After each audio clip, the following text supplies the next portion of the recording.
అతడికి ఈ మధ్య మతిమరుపు మరీ ఎక్కువైంది. కనిపించిన వాళ్ళనే కాదు, కనీ పెంచిన వాళ్ళని కూడా మర్చిపోతున్నాడు. బా, ఈ చమక్కు చురుక్కు చాలా బాగుంది కదూ. ఈ భావచిత్రం మరెవరిదో కాదు, ప్రముఖ గేయ రచయిత భాస్కర్ భట్ల రవికుమార్ గారిది. కేవలం పాదముద్రలోనే కాదు, అవకాశం దొరికినప్పుడల్లా మంచి పాటల మీద కూడా తన ముద్రను చూపిస్తూ ఉంటారు శ్రీ భాస్కర్ భట్ల గారు.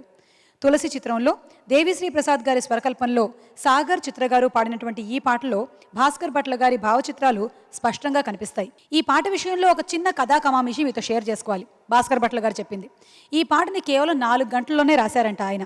నెక్స్ట్ డేకి ఆ సాంగ్ షూటింగ్కి విదేశాలకు వెళ్ళిపోవాల్సినటువంటి పరిస్థితి. సో దేవిశ్రీ ప్రసాద్ గారు చెన్నై నుంచి ట్యూన్స్ ఇటు పంపిస్తే ఇక్కడి నుంచి ఆ ట్యూన్స్కి తగినటువంటి సాహిత్యాన్ని SMS పంపించారట. మొదట పల్లవి వెళ్ళిందంట.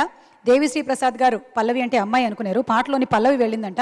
దేవి గారు ట్యూన్ కంపోజ్ చేసేసారంట. ఆ వెనకాలే మొదటి చరణం, ఆ తర్వాత వెనకాల చరణం, అలా ఇన్స్టాల్మెంట్ రూపంలో వెళ్ళగా 3 గంటలకల్లా పాట ఫుల్గా కంపోజ్ అయిపోయిందంట. అది ఈ పాట వెనకాల ఉండేటువంటి కథా కమామిషి. ఇక ఈ పాటని పాడడానికి వేదిక మీదకి ఆహ్వానిస్తున్నాము శ్రీకృష్ణ అండ్ గాయత్రి నారాయణ్ గారిని.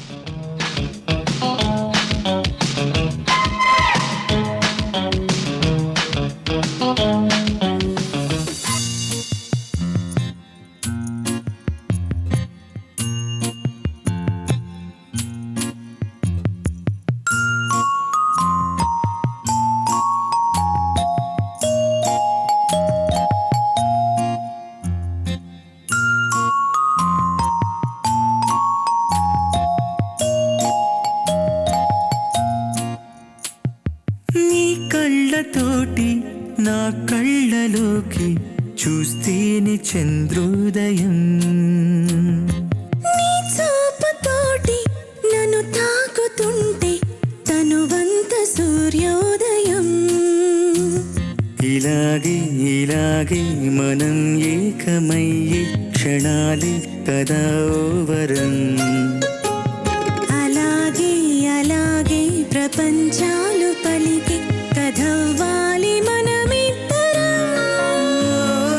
నీ కళ్ళతోటి నా కళ్ళలోకి చూస్తేనే చంద్రోదయం, నీ చూపుతోటి నన్ను తాకుతుంటే తనువంత సూర్యోదయం.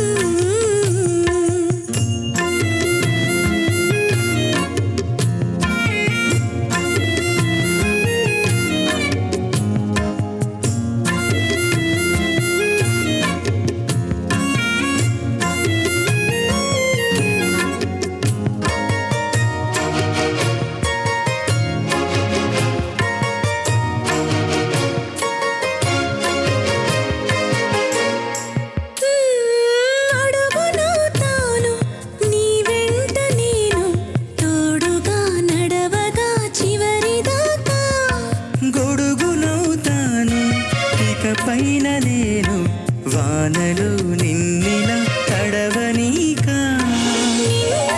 క్షణమైన అసలుండలేను, చిరునవ్వు నవ్వుతాను పెదవంచున.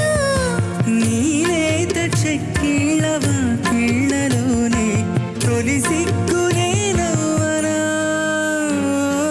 నీ కళ్ళతోటి నా కళ్ళలోకి చూస్తేనే చంద్రోదయం, నీ చూపుతోటి నన్ను తాకుతుంటే తనువంత సూర్యోదయం.